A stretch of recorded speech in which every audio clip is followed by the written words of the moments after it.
this is Nina Lockwood, founder and director of Intuitive Interim and Executive Search. I'd like to welcome you to the first episode of my podcast, Intuitive Insights, where key industry leaders will join me to share their stories, their view of the world, and their own personal inspirations. I am absolutely delighted to welcome Kathryn O'Brien, Customer Experience Director from TransPennine Express, as my very first guest. Kathryn is a veteran of the UK rail industry and one of the most passionate, hard-working people I know, and an absolute joy to spend time with. I do hope you enjoy. So, hello, Kathryn. It's lovely to see you, and a huge thank you for agreeing to do the very first Intuitive Insights. So it's our podcast series where we're speaking to senior people in the rail industry, finding out a bit more about you, why you joined the industry, what job you're doing, and some thoughts, your own insights from working day in, day out in this fabulous industry that we're in. So first and foremost, tell us about the role that you're currently doing. Okay, so hi Nina, thank you so much for inviting me. So I'm Kathryn O'Brien, and I'm Customer Experience Director at TransPennine Express.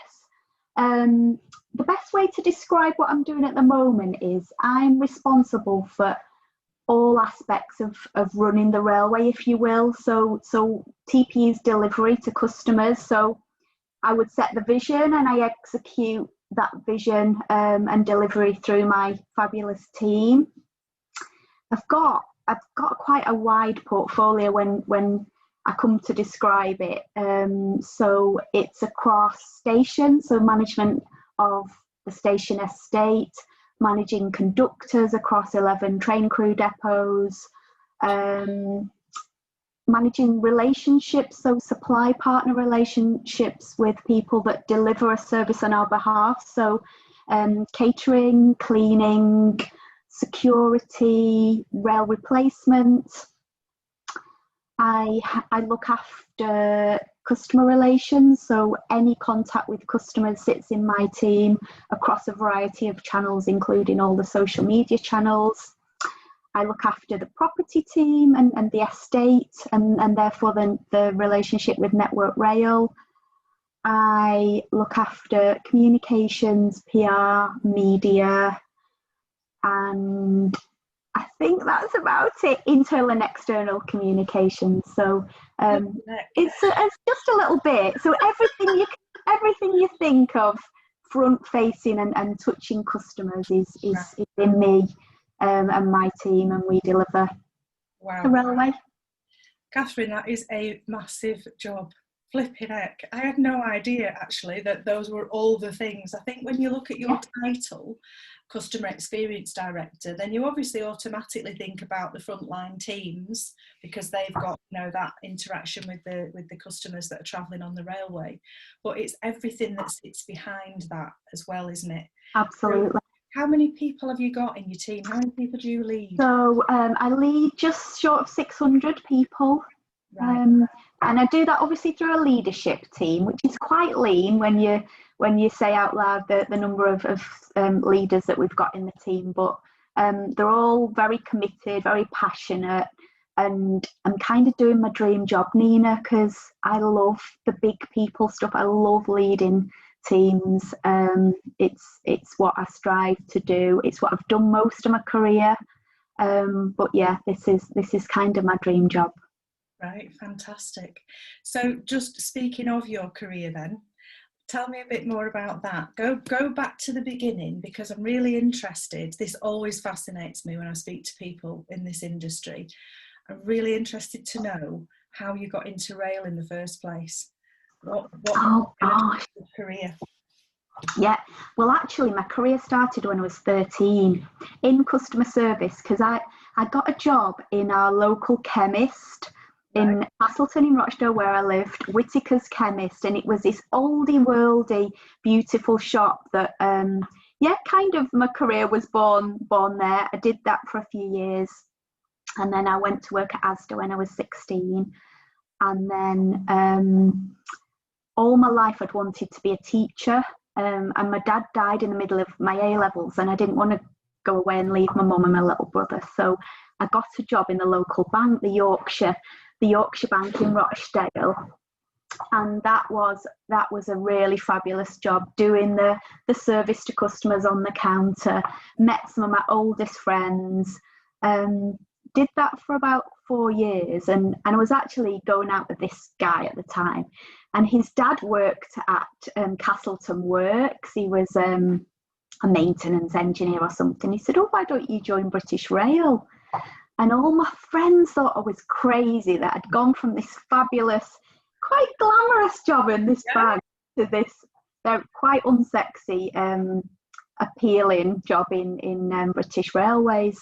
And I did, and I left the bank and I joined Central Services, it was at the time, rail housing crew, or it was a trek every day from Rochdale. But I went to be a finance clerk.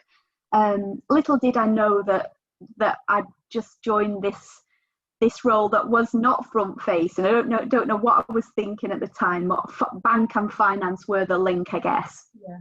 And I hated that job. Oh my goodness, it was awful.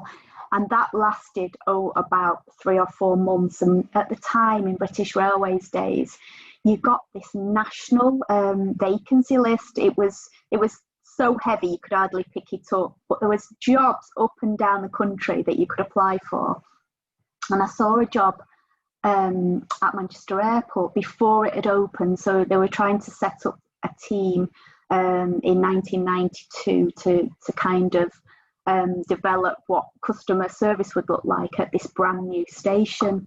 And I was successful, and I got that job. I was the customer liaison manager, it was, at Manchester Airport, and it opened in 1993, and I was part of the founding team that opened the station, with just 2 platforms back then, and obviously it's grown beyond belief. But look back with fondness, because it's part of my portfolio now. I'm managing Manchester Airport Station all these years later, and I never looked back. So that was kind of my move into running the railway and being at the sharp end, if that's what you can call it. Being operational as well. And I went on to do lots of roles from there, but all of them running the railway. Right. I went on to be the station manager at the airport. Then I became an area customer service manager, so managing lots of stations, and then train crew. I worked for First Group the first time around in First North Western, and I was one of the 3 general managers that managed. I managed Lancs and Cumbria, so I had train crew depots right across the north, really, managing everything. So you were a mini MD, if you like, so managing drivers, conductors, stations, delivery to customers. And then when the split happened in 2004, so it became TransPennine Express and Northern, I chose to stay with Northern, and I stayed there for 8 years before I moved to TransPennine Express. So, and I did some great jobs in Northern. I was as one of the stakeholder managers. I went on to become head of external relations and stations, did an area director's role for a time, and then thought, I fancy something a little bit different. And I joined TP in 2012 to be the head of franchise development, which was ultimately stakeholders, but talking to stakeholders about timetables and the investment and the like. And then I was fortunate enough to get this role whilst I was in TransPennine, and the rest is history. Yeah. Fantastic. That's a great story. And it's quite interesting how many people that I get to speak to actually came from a banking background. Yeah. Because I did too. You did, yeah. And it is really weird how people's kind of careers start somewhere and then lead them somewhere else. But I can imagine it was a bit of a shock for your friends, your family, when you announced that, well, I'm leaving Yorkshire Bank, and this kind of, as you say, quite a high status career, banking, to go into British Rail, which was a very different beast back then to what today's franchise holders are. So a big step, but clearly something about your intuition, even though that first role perhaps wasn't a good fit in terms of your customer facing bit. It got you a foot in the door. Yeah. And something in your instinct must have told you that there was opportunity ahead. The best thing I ever did. Obviously, it was, it's been the making of me, and I've had an amazing career in this industry, absolutely incredible, and could almost write a book about, some of the change I've seen, some of the people that I've met. It's been, well, a huge part of my life, because I've done it now for nearly 30 years. So yeah, I've got lots of stories to tell. Yeah, I bet. Yeah. There's some people out there thinking, no, don't write a book. Don't. And I feel really old as well. Because, there's people that I work with now that I used to mentor way back then. There's someone in TPE that I looked after when he was a young graduate. So yeah, people tend not to leave. That's the other thing. And I just wish we could attract a more diverse audience to railways. We're getting better at it. We've got a lot more work to do in that arena, but I don't even know what the stat was for when I joined British Railways, but it certainly wasn't 20% of females like it is today. It was more like 10. Yeah. So I have seen it grow, but just not grow fast enough. And it's such a fascinating industry, and there's so many opportunities. People, they come and they never leave once they fall in love with it, like me. Yeah. So I wish I've still got some work to do on that. I think you're absolutely right. So I've only been in the industry for 8 years, and I have definitely seen a shift in terms of diversity, not just in terms of gender, but across the piece. But we have got a huge amount of work to do, and we might come back to that in a little bit. So you mentioned change. You mentioned, in that 30-year career, you've seen a massive amount of change already. Would it be fair to say that all of that change maybe just kind of pales into insignificance a little bit in terms of what we're about to go into? Because we're kind of in this situation, obviously, with the rest of the world economy, where we're having to really review what we do and how we do it. So many people, and I was on a conference call yesterday, a webinar with Chris Heaton-Harris was speaking, the rail minister, and he repeated a number of times how amazing the rail industry has been in its response to the pandemic. The people within the industry have been incredible, and the people on the front line in particular, who have kept the nation moving and kept the key workers in work. And obviously being key workers themselves. So all of this change we're going through leads us to a kind of position where we've got an opportunity to be different moving forward. What do you think are the opportunities for the industry? What should we be doing differently? And if I could get my magic wand out and give you for what you would like to see different in the industry moving forward, what would they be? Yeah. Oh, you make some really pertinent points, Nina. I've never known change like it, and at the start of the pandemic, we were so grateful that we were going to be supported by government in terms of customer numbers dropped off overnight, and whilst the world and the nation was running for cover, we were having to grapple with what it meant to be a key worker, and just understanding what a lifeline we are to lots of people. So that firmly landed, and we worked day and night in terms of those very early days and weeks to respond, and that needed a strong head and some real confidence, both for people and people using the railway, for our own people, that it was safe to come to work, and we had to grapple with all kinds of things. So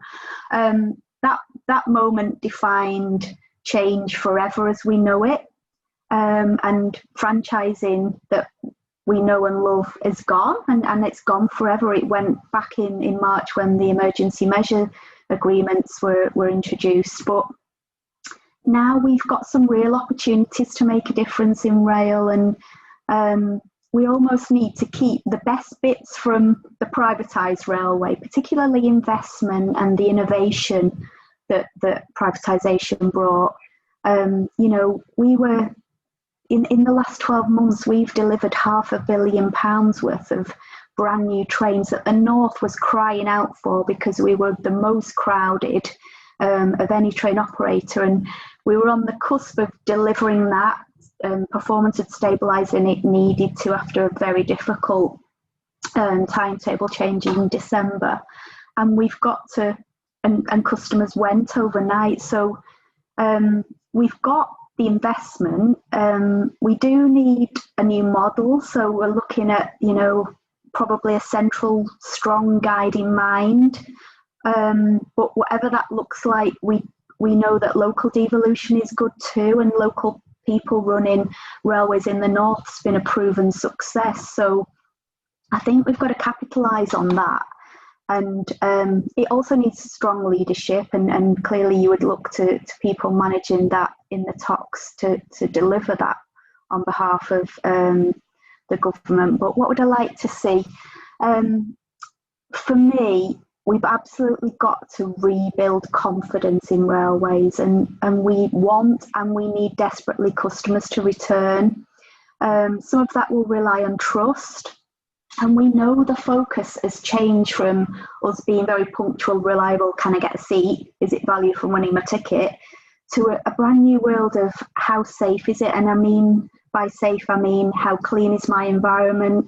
Are other customers going to be wearing masks? Are there social distancing measures in place? So we've absolutely got to rebuild that confidence. We've started that, but we want customers to return. We're desperate to be able to build back the business, and the economy needs it, frankly. So that would be probably wish number one. Okay.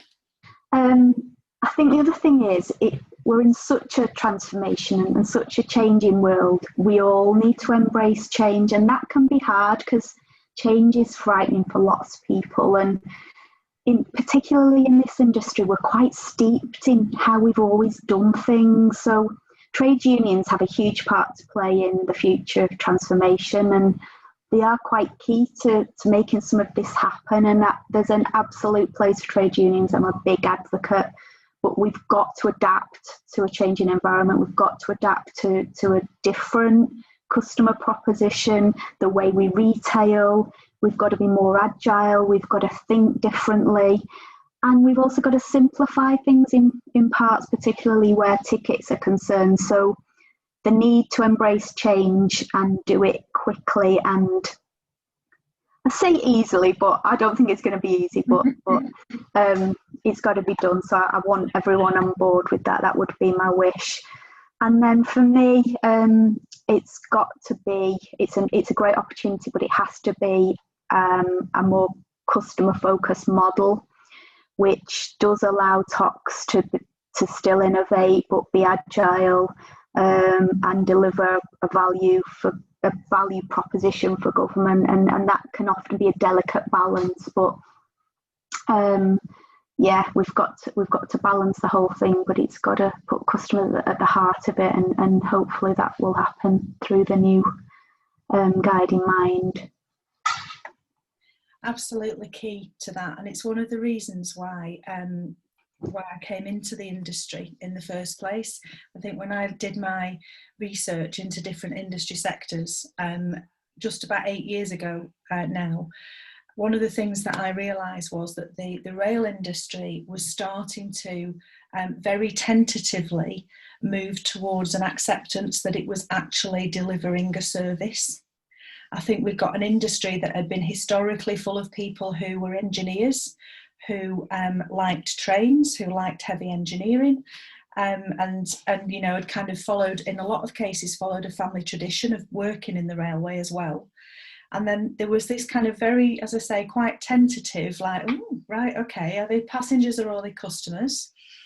Who are they comparing us with? Do we need to think about how we do things? And actually, it's not about the train. It's about the fact that we are taking people, customers, from A to B and delivering a service. You're so spot on with that, Nina, because I did a customer service speech. It's a while ago now in our control room, and I said, you have to think of yourselves as a service industry that just happens to run trains, not the other way around, which we can get trapped in because it's so complicated and difficult and needs a logistically challenging. But yeah, that mindset, and obviously that's my role in our business, is to be that thought provoking. Have we done everything we can with our customer goggles on? Yeah, absolutely. Thank you for that. I will dust off my magic wand. It's charging at the minute, a bit overused, but I will make sure that I'll do my very best to grant your wishes.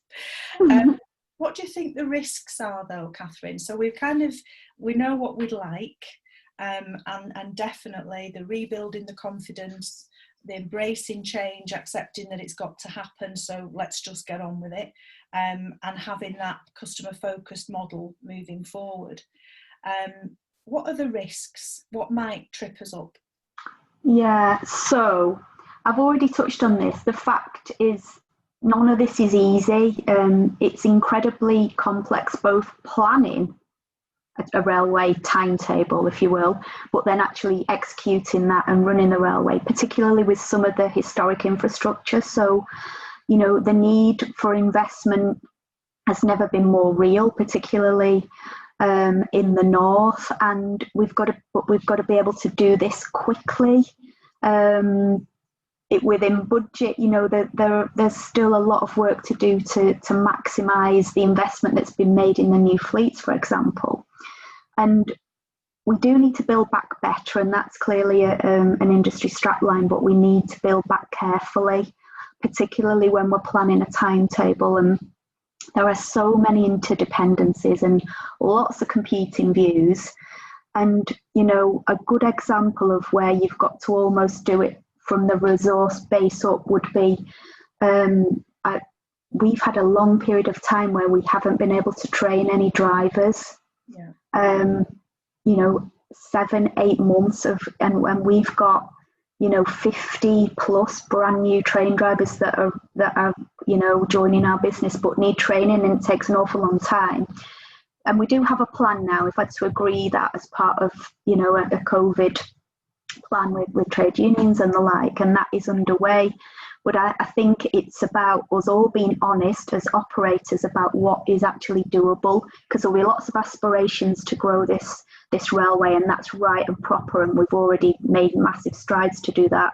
But we've got some infrastructure challenges, particularly in around the central Manchester belt, and we've got some resourcing challenges, and we've got to be real. So let's build back. We've absolutely nailed the last 7 months in terms of train service performance. It's in the high 90s. Yeah. So we know we can do it, but it's very fragile, and you put too much pressure, whether it's trying to fit too much in, because on paper the graph looks like it's workable, but your 30-second dwell times at stations can be a challenge at times. So let's just be honest about what is doable and be careful until we've got the infrastructure in place and the capacity that's needed. So they would probably be my 2 risks that I would flag. Yeah, that makes complete sense. And I love the idea of building back better, but building back carefully. Yeah. We've just got this amazing opportunity to rewrite how we do things. Yes, absolutely. And the most horrendous idea is that we don't use that opportunity to its fullest. We've got to learn from the last 6 or 7 months. We've got so much that we've done that's been brilliant, and we've got to harness that and learn from it and change the way we think sometimes, because it's so traditional. We've already talked about that as our approach as an industry, but yeah. And that leads me nicely to my next question, in terms of learning. So I think if I said that it has been an interesting year so far, that's probably the biggest understatement you'll hear all day. What have you learned? I think, there's been lots of change. There's been lots of things that we've had to do differently. But for you, both as Kathryn, but also as Kathryn O'Brien, Customer Experience Director for TPE, what has this pandemic shown you? What have you learned? What have you enjoyed? What have you missed? What have you done differently? All of those things. How's it made you different? How are you behaving differently? Yeah, so wow, yeah, certainly so many answers to that question, but we know customer priorities have changed, and people have very quickly had to transition into a world of working from home. That almost had to happen overnight, and I include me and our business in that. So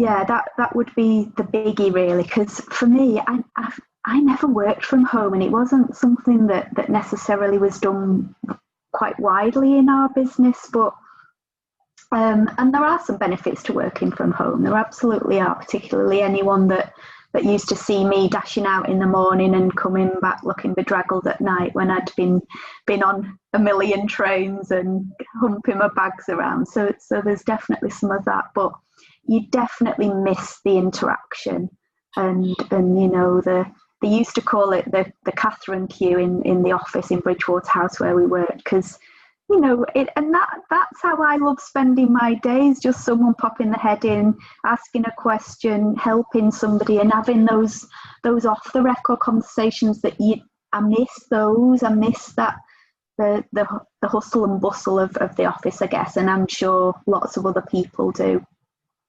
I don't think I'll ever take things for granted again in life generally, and I think it's brought some real reflection, hasn't it? I had a big birthday in lockdown, and I was planning lots of great things across the year. I've not been able to do any of them, but I had a big birthday party on Zoom, so we found ways of adapting. I've met some of my neighbours, and I've lived here over 20 years and never met some of my neighbours until because anyone that knows me, I do spend an awful lot of time, probably too much time in the office, and for me it's been able to get that balance. That's not to say I haven't been out and about. We've needed to, we can't expect our frontline people to come to work and run the railway without leaders being out and about, and that's really important to me. So I have spent quite a bit of time out and about, safely obviously, on the network. But yeah, I guess you miss people, and it becomes very functional, doesn't it, when you're dialing into Zoom calls and you're just on topic, and you miss that surrounding conversation, I guess. Yeah, lots of things have changed for me across the few months, and we'll never go back to how we were operating before. And that's the other thing we're grappling with as an industry. We know people won't go back to work 5 days a week and buy weekly season tickets. We've got to innovate and find more flexible ways of adapting to the new norm. Yeah, most definitely. One of the things that when I'm speaking to clients about their businesses and what they think are the skills and the talent that we're going to need moving forward into what becomes the new normal, then marketing and communication keeps popping up, because we will need to adapt, and we will need to be offering something to a different customer segment than we were offering before, because as you've said, we're not going to have the weekly season tickets, because people are not going to spend 5 days a week in the office. So what else will they use the trains for?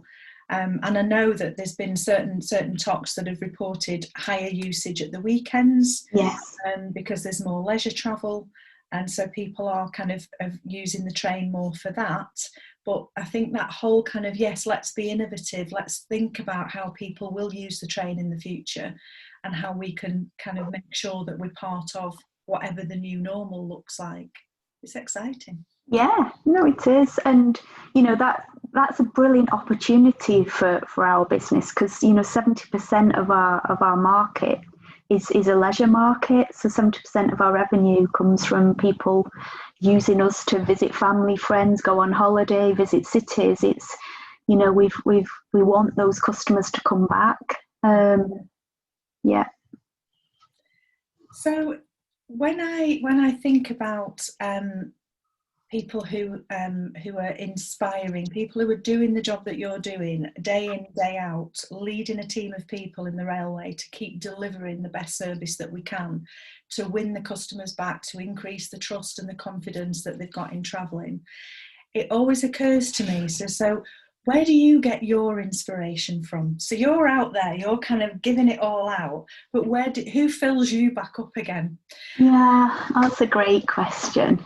So I've had the privilege to work alongside some brilliant, fabulous leaders in my career.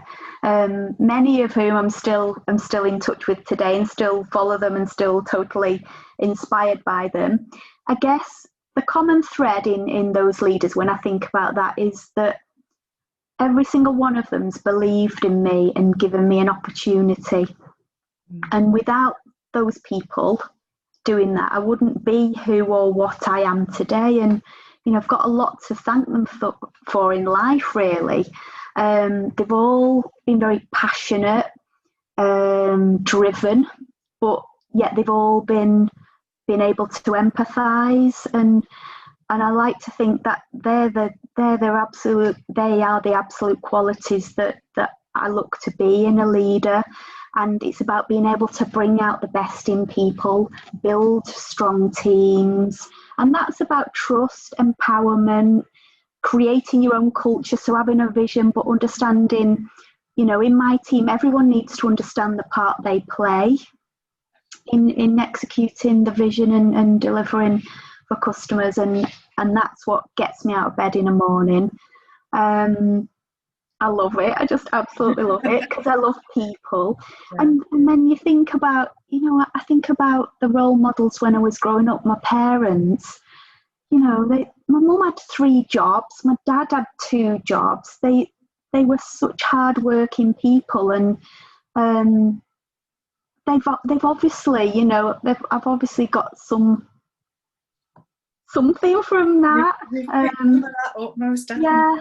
And I did, I've worked, there was a sweet spot in my career where a team came together, and we had a fabulous leader, and he brought lots of ethos from his career as a professional athlete, and all that team ethos that he developed when he was an athlete, and he brought that, and we became a really highly performing team, because it was about, we were all equal, we all looked after each other, we all covered each other's backs. And I think he brought the best out of us in people, and we did things we never thought we could do, and that's pretty fabulous, isn't it, that someone can do that for you. And I like to think that I can do that for others, really. Yeah. That I do give them opportunity and the chance to grow, and but at the same time be nurtured and supported. So yeah, love that stuff. Absolutely. I'm going to ask you a bit of a cheeky question now, a bit of a naughty one. So you've described some great leaders that you've worked for, and the attributes that they bring to the party. I'm sure there are not as many of these around, but when you look back and you think, actually, I'm never going to do it like that, what would you say are some of the things that it's kind of almost, some people are there to teach us how not to do it? Does that make sense? It's such a naughty question. Do you know what? Name names. Don't just never underestimate the impact you can have on somebody. And it's the smallest of things.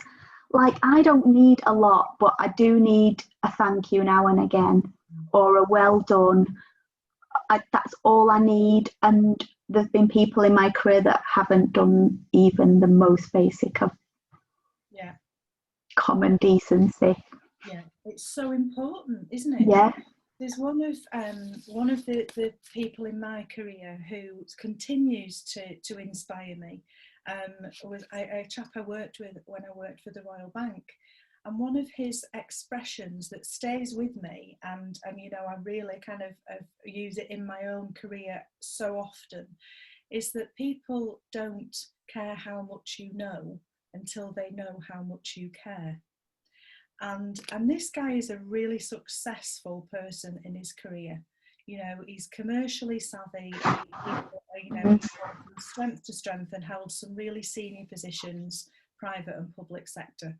But that is his ethos. It's what he's built everything on. And to me, that's one of the things that you are so excellent at, exceptional at being able to demonstrate how much you care about people. And that's just a key part of, I think, your leadership style. Yeah, people can see it as a weakness, you know, Nina, that they see this very soft and female, I guess, exterior, and it can appear weak, and it's far from it. I am probably tougher than old boots. Well, I know I am, and anyone that you talk to says, "Wow, how do you keep going?" Certainly, through some of the more difficult times, I've had to dig deep. That's one of my most favourite sayings. My team get fed up of me saying it, but yeah, you have to have a word with yourself and get back on. It's I think it's laughable, isn't it, when we call them soft skills, because they're anything but that, because they are actually, for me, they are the core to amazing leadership.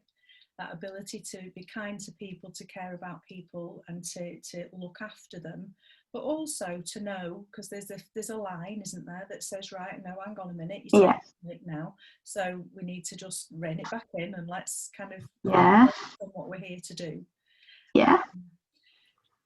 So I've shared one of my favourite quotes with you there, kind of one of my rules to live by. Have you got a quote, Kathryn, that you can share with us that kind of maybe sums up your ethos, or something that you go back to and remind yourself about when it gets a bit tough?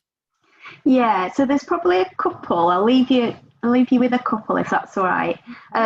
One of my favourite customer service books is by Walt Disney, Be Our Guest, and in that Walt Disney says, "Do what you do so well they'll want to see it again and bring their friends." And for me, I preach about consistency when I talk to my team about service, and that epitomizes everything about, you know, doing it well, but doing it well every single time. So I do go back to that now and again. And my team have this, they get fed up of me and me inspirational mood. They've actually done a chart, like a canvas in the office of Cobb's sayings, if you will. But for me, it's about, I say to them, feedback is a gift. It's about how we all learn. We're learning every day, and you know, both giving feedback and asking for feedback is super important, and try and live by that and lead by that. So, and then I say to my children every day, be the best you can be. So that would be my family quote. So yeah. That's brilliant. Thank you for that. Every time I spend time with you, whatever we're talking about and whatever we're doing, I end up with an achy feeling in my cheek. Smiling so much. You just bring joy, Kathryn. I love spending time with you, and I think the way that you approach life and the way you approach your role I know that you inspire lots of other people, because they've told me that you've got an amazing reputation amongst your team. And I'm really, really grateful to you for agreeing to take part in the Intuitive Insights podcast. You're very welcome. Thank you for asking me. Oh, you would be, absolutely. You were first on the list. And I really do appreciate you making the time to do it. So thank you. We will be in touch, of course. But in the meantime, thank you so much for sharing your thoughts and your insights and your brilliant quotes. I love them. The Walt Disney one's given me goosebumps. Yeah. Thanks, Nina. Thank you. My huge thanks to Kathryn for joining us on the very first episode of Intuitive Insights. My next guest in 2 weeks' time is Neil Grabham, Customer Experience Director from East Midlands Railway. I'm looking forward to hearing what Neil has to say on the subject of his career, his thoughts on the industry, and his own personal inspirations. Please do join us.